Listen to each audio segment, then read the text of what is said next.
Sócrates nasceu em Atenas em 470 a.C. e morreu em 399 a.C. Foi condenado à morte por impiedade, acusado de não crer nos deuses da cidade e de corromper os jovens. Por trás de tais acusações, escondiam-se ressentimentos e muitas manobras políticas. Sócrates, possivelmente, não era pobre, filho de um escultor e de uma obstetra. Não fundou uma escola, como os outros filósofos, realizando o seu ensinamento em locais públicos, nos ginásios, praças públicas, etc., como uma espécie de pregador leigo, exercendo imenso fascínio não só sobre os jovens, mas também sobre homens de todas as idades, o que lhe custou inúmeras aversões e inimizades. Sócrates não deixou registros escritos de seus ensinamentos, então a maior parte do que sabemos sobre ele vem de relatos de seus contemporâneos, especialmente os escritos de seus discípulos mais proeminentes, como Platão e Xenofonte. Parece sempre mais claro que se devam distinguir duas fases na vida de Sócrates. Na primeira fase, ele esteve próximo dos físicos, particularmente de Arquelau, que, como vimos, professava uma doutrina semelhante à de Diógenes de Apolônia, que misturava ecleticamente Anaxímenes e Anaxágoras. Sofrendo a influência da sofística, tornou próprios seus problemas, embora polemizando firmemente contra as soluções dos mesmos, dadas pelos maiores sofistas.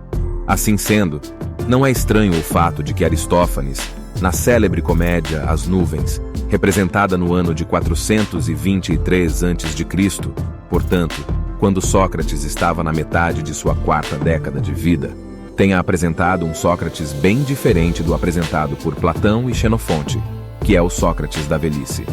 A mensagem de Sócrates era transmitida pela palavra viva, através do diálogo e da oralidade dialética, como já se disse muito bem.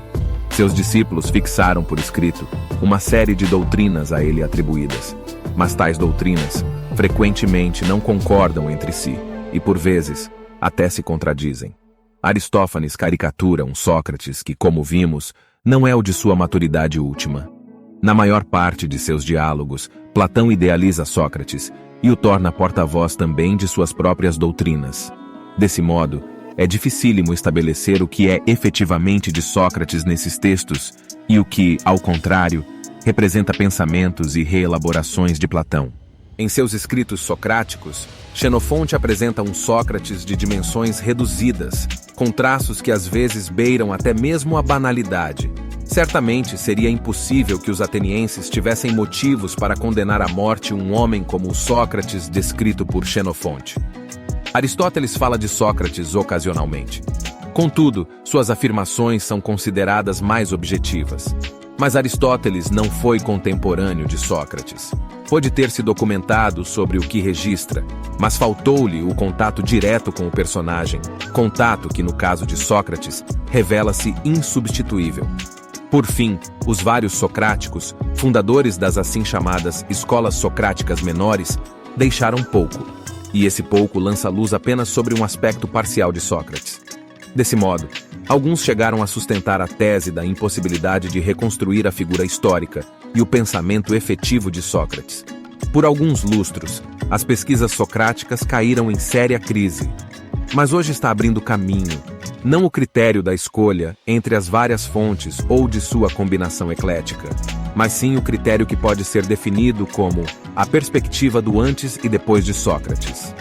Em curtas palavras, a partir do momento em que Sócrates atua em Atenas, pode-se constatar que a literatura em geral, e particularmente a filosófica, registram uma série de novidades de porte bastante considerável, que depois, no âmbito do helenismo, permaneceriam como aquisições irreversíveis e pontos de referência constantes.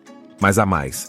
As fontes a que nos referimos, e também outras fontes além das mencionadas, concordam na indicação de Sócrates como o autor de tais novidades, seja de modo explícito, seja implícito. Assim, podemos creditar a Sócrates com elevado grau de probabilidade as doutrinas que a cultura grega recebeu no momento em que Sócrates atuava em Atenas, e que os nossos documentos a ele creditam. Relida com base nesse critério, a filosofia socrática revela ter exercido peso tal no desenvolvimento do pensamento grego e do pensamento ocidental em geral, que pode ser comparada a uma verdadeira revolução espiritual.